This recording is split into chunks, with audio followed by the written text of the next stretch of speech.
महाराष्ट्र के पूर्व गृह मंत्री अनिल देशमुख के खिलाफ ईडी ने लुकआउट नोटिस जारी कर दिया है ईडी ने, और ये इसलिए किया गया क्योंकि उनको एक के बाद एक 5 सम्मन भेजे गए। 100 करोड़ की उगाही मामले में उनके खिलाफ आरोप है, और 2 करोड़ रुपए सचिन वजय ने ये बताया था कि मुझे 50 ठेकेदारों से लाने के लिए कहा था। वो एप्लीकेशन ईडी के पास है और उसकी जांच के लिए अनिल परब से पूछताछ के लिए ईडी को जरूरत थी। इनको सम्मन दिए गए। इन सम्मनों को लेकर अनिल जो देशमुख हैं वो सुप्रीम कोर्ट तक गए थे, और उन्होंने कहा कि ईडी के ये जो सम्मन है इनको रद्द किया जाए। उनकी उम्र ज़्यादा है और वो पेश होंगे, अपने हिसाब से होंगे, वह 15 दिन बाद होंगे, इस तरह की बातें करी थी। लेकिन सुप्रीम कोर्ट से उनको कड़ा झटका लगा, कड़ी फटकार लगी और उनकी एप्लीकेशन रद्द कर दी गई। और ये कहा गया सुप्रीम कोर्ट की तरफ से कि आपको जो सम्मन दिए जा रहे हैं उसका आप सम्मान करिए और ईडी के सामने प्रस्तुत होइए। अब 5 सम्मन जाने के बाद भी वो प्रस्तुत नहीं हो रहे हैं ईडी के सामने।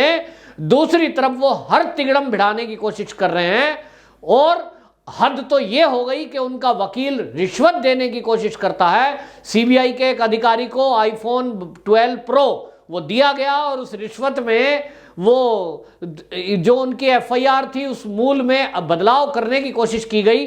वो वकील गिरफ्तार है, उसकी रिमांड अवधि बढ़ाई जा रही है। यानी मामले में वो इस तरह की बातें कर रहे हैं। दूसरी तरफ शरद पवार बयान दे रहे हैं कि केंद्र सरकार ईडी का दुरुपयोग कर रही है। शरद पवार जी, आप अगर ईडी का दुरुपयोग केंद्र सरकार कर रही है, आप इतने सीनियर लीडर हैं, अपने नेता को कहो वो गृह मंत्री रहे भाई, वो सम्मान करें संवैधानिक संस्थाओं का, और ईडी से जो सम्मान मिला है उस पर आए, पूछताछ में सहयोग करें। फिर कोर्ट आपके सामने है, तो अगर सरकार गलत कर रही है तो कोर्ट तो गलत नहीं करेगी।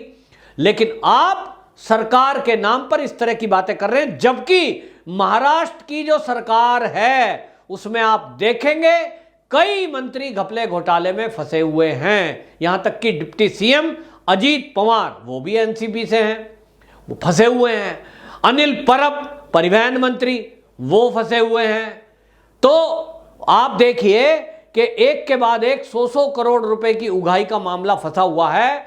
शरद पवार जो केंद्र पर आरोप लगा रहे, क्या ये ईडी और सीबीआई, उनको और कोई काम नहीं है, वो महाराष्ट्र के ही इन लोगों को। और दूसरी बात, शरद पवार जी, मैं आपसे पूछना चाहता हूं कि आप कह रहे हो केंद्र सरकार दुरुपयोग कर रही है, ईडी का दबाव बना रही है कई राज्य में, तो मुझे ये बताओ कि जो पूर्व कमिश्नर ऑफ मुंबई हैं परमवीर सिंह, उन्होंने क्या मोदी जी के कहने से एप्लीकेशन दी है?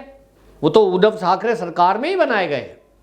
जो सचिन वजय है वो तो जो है शिवसेना में प्रवक्ता थे, एपीआई उन्होंने ही नौकरी पे वापस लाए सस्पेंड के बाद।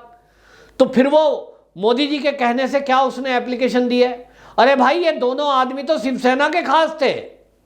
इसका मतलब ये हुआ कहीं ना कहीं शिवसेना और आप में अंदरूनी लड़ाई है, या तो आप दोनों दल एक नहीं है। आरोप लगा रहे हैं आप मोदी जी पर, आरोप लगा रहे हैं केंद्रीय जांच एजेंसियों पर, तो ये अपनी खींच उतारना और इस तरह का दाग धोने की कोशिश ना करें। जनता आज की डेट में खूब पढ़ी लिखी और समझदार है। वो समझती है कि हो सकता है कि 100 करोड़ के बजाय उगाही 50 करोड़ की हो सकता है 2 करोड़ एपीआई ने जो आरोप लगाए गए हैं वो ट्रांसफर, पोस्टिंग या ठेकेदारों से पैसे लाने के लिए, वो 2 करोड़ में 1 करोड़ हो। लेकिन इतना जरूर है कि यदि मुंबई के पूर्व पुलिस कमिश्नर सीबीआई को एप्लीकेशन देते हैं, यदि एपीआई सचिन वजय जो कि प्रवक्ता शिवसेना का था वो आरोप लगाता है, इसका मतलब कहीं ना कहीं तो कोई घपला घोटाला हुआ है। उसकी जांच होने दीजिए। अच्छा है जो अनिल देशमुख है उन्होंने इस्तीफा दे दिया पद से, तो इसके बाद अगर आपको लगता था कि उनका कोई दोष ही नहीं है, सारे आरोप झूठे हैं और मोदी सरकार के कहने से ये सब हो रहा है, तो आपने अनिल देशमुख का इस्तीफा क्यों लिया भाई? अगर वो पाक साफ हैं तो उनका इस्तीफा क्यों लिया आपने? अगर आपने इस्तीफा लिया और वो कुछ दोषी है ही नहीं, तो इसका मतलब तो भाई गड़बड़ है, आपने अत्याचार कर दिया एक सीधे साधे आदमी। लेकिन ऐसा नहीं है। ये शरद पवार जी भी अच्छी तरह जानते हैं कि ये जो उगाही का मामला है, जिसमें आप देखिए कि उन्हीं के लोग आरोप लगा रहे हैं, और ये तो सिद्ध हुआ है कि किस तरह से बार रेस्टोरेंट चलाने के नाम पर यह रिश्वतखोरी सारी हुई है, तो उसके जो सबूत हैं वो मिल रहा है। एंटीलिया मामले के तार जुड़ते दिखाई दे रहे हैं एपीआई से। तो एक उद्योगपति की हत्या हो जाती है और उसके सारे सबूत सीबीआई को मिलते हैं। तो निश्चित रूप से क्या सब कुछ झूठ बोल रहे हैं? सीबीआई ने जितना ये खंगाला सारा मामला, क्या वो सब गलत है? न्यायपालिका ने उनको जेल भेजा है, तो न्यायपालिका भी क्या देख नहीं रही है? ये सारा मामला ठीक है, लेकिन असली बात ये है कि ये जो है इस तरह की बातें कर रहे हैं। अब जो लुकआउट नोटिस जो अनिल देशमुख के विरुद्ध जारी हुआ है, वो इसी को देखते हुए किया है कि जो व्यक्ति 5 नोटिस पर नहीं आया, कहीं ऐसा तो नहीं कि वो विदेश भाग जाए। और विदेश अगर गए तो हमने देखा है फिर कितनी मुश्किलें आती हैं कि कोई लोग जो विदेश गए हैं, चाहे वो नीरव मोदी गया हो, चाहे वो किंगफिशर के मालिक गए हो, ये सब लोग एक बार भाग जाते हैं, पैसा खूब होता ही है, और किसी ऐसे देश में चले जाओ जहां से हमारे देश की ट्रीटी नहीं है, फिर फंसो। तो 100 करोड़ की उगाही पर मंथ वाले व्यक्ति के पास तो हजारों करोड़ होगा, क्योंकि लगभग 1 साल तो सरकार चलते हुए उनको मंत्री बने हुए हो ही गए थे। तो ऐसे आदमी को जिंदगी बिताने में क्या दिक्कत है? 100, 200, 500 करोड़ तो बहुत होते हैं। 50 करोड़ रुपए भी कोई ले जाए विदेश में तो 10-20 साल निकाल सकता है। और इसलिए ये सब लोग कर रहे हैं। लेकिन अब केंद्रीय जांच एजेंसियां जो हैं, अब पहले वाली एजेंसी नहीं है कि कांग्रेस का शासन है, सब सेटल हो जाएगा, वहां दिल्ली में गलियारे में घूमो और वहां सेट कर दो। गए तो थे आप मोदी जी से मिलने, शरद पवार जी, अमित शाह जी से भी मिले, तो कहा तो होगा, जिक्र तो किया होगा, तो फिर भी मामला सेट नहीं हुआ। इसका मतलब इस सरकार में कोई सेटिंग चलेगी नहीं, तो इस सरकार में दोषियों को सजा मिलेगी। अब वो टाइम नहीं है। तो अनिल देशमुख को बोलो कि चुपचाप अपने को कानून के हवाले कर दे और जांच में सहयोग करे। इसी तरह दूसरे हैं अनिल परब, परिवहन मंत्री, बैक डेट में वाहन बिकवा दिए, ट्रांसफर पोस्टिंग में पैसा खा लिया, क्या क्या नहीं किया, आरोप है और आरोप के साथ सबूत है। और वो आरोप भी बीजेपी ने नहीं लगाए, उनके ऊपर भी आरोप परिवहन विभाग के ही एक इंस्पेक्टर ने लगाए हैं। तो इसमें बीजेपी कहां से आ गई? केंद्र सरकार कहां से आ गई?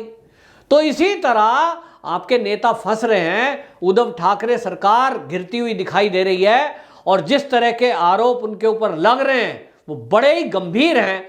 एक तरफ वो तू तड़ाक या थप्पड़ मारो वाली बात को लेकर केंद्रीय मंत्री तक को जेल में भेज देते हैं, दूसरी तरफ इस तरह के गंभीर आरोप जिनके ऊपर लग रहे हो और क्रिमिनल केस जिनके ऊपर दायर हो, ईडी और सीबीआई जिनकी जांच कर रही हो, उसमें उद्धव ठाकरे जी मौन क्यों हैं? वो क्यों नहीं कहते भाई तुम कहाँ हो, उन्हें पकड़ने में मदद करो ना, तो मदद करो। और अभी तो अनिल परब के ऊपर जो आरोप लगे हैं उनको भी इस्तीफा देना चाहिए, क्योंकि आपके ऊपर भी आरोप लगे हैं। लेकिन यहां सब गड़बड़ी चल रही है और इन सब पे उद्धव ठाकरे जी मौन हैं, इस पर कोई जवाब नहीं दे रहे। हाँ, उनसे जरूर कोई अगर पूछ ले तो भाई उसके ऊपर तो केस कर देते हैं, उसकी पिटाई कर देते हैं। ये सब महाराष्ट्र के अंदर चल रहा है। महाराष्ट्र की राजनीति में खुद के कर्मों के कारण ये सब नेता घिरते हुए दिखाई दे रहे हैं।